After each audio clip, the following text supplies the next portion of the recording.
Good morning. I'm back again. This is the reason why I'm here. When I'm supposed to be somewhere else, sharing this moment for fathers. On this Father's Day, I celebrate my late father, Dominador Poyasa Sr. He was único hijo, or only child. And that's probably the reason why one and one combined together, that's the number of kids he had. And by the way, this is 11, not 2. And I'm the youngest of 11. Born in 1925 and died in September 1997 when my second daughter was only 5 months old. In retrospect, I realized that most of who I am today, I got it from my father. My fishing hobby and my carpentry skills, I got them from him, too.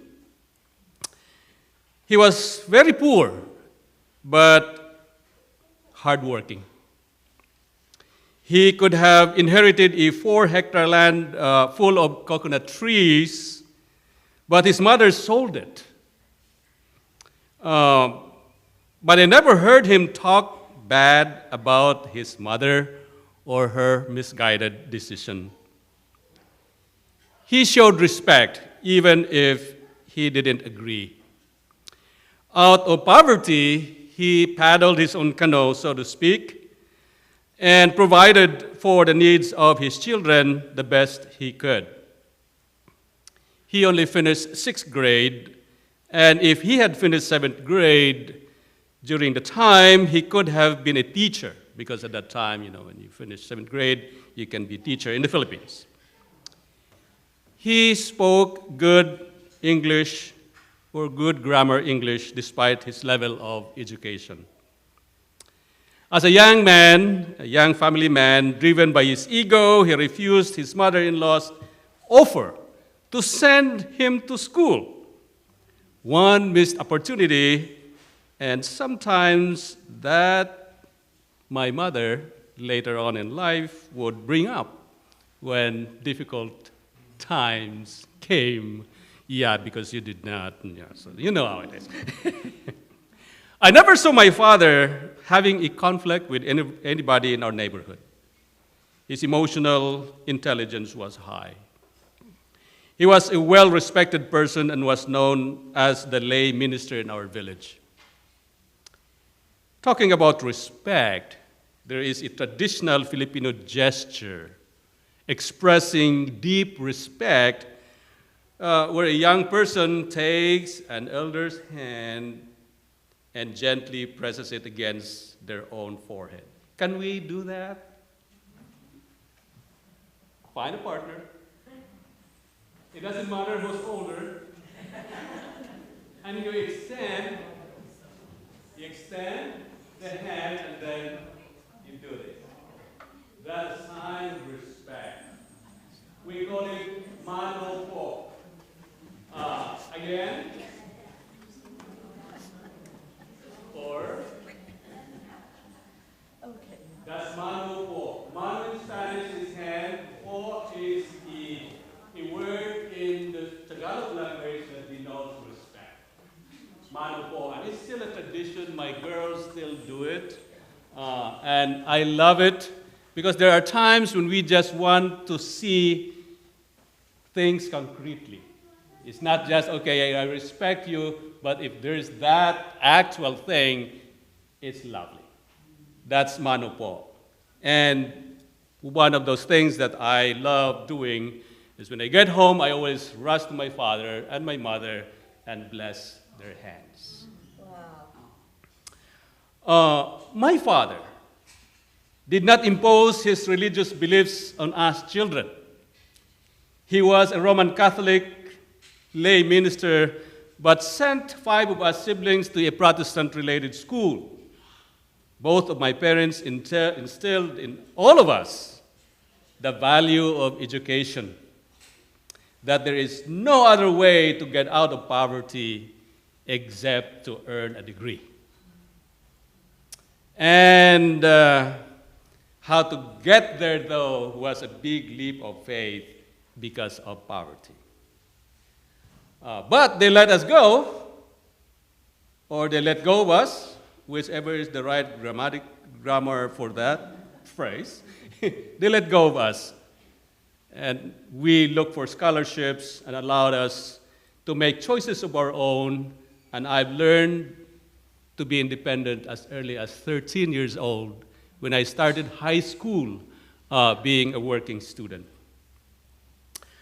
I believe my father silently groomed me to become a priest, something that parents during the time take pride of. But I wanted a family of my own, so I became a pastor. One time, little story, I was only about 6 years old. My father was sick for about a week. And when he perked up and feeling a little bit better, he took me for a quick fishing trip. He brought his fishing rod made out of bamboo stick, most expensive rod there is. And I also brought a framed net, just in case we have, we're lucky, I can scoop the fish.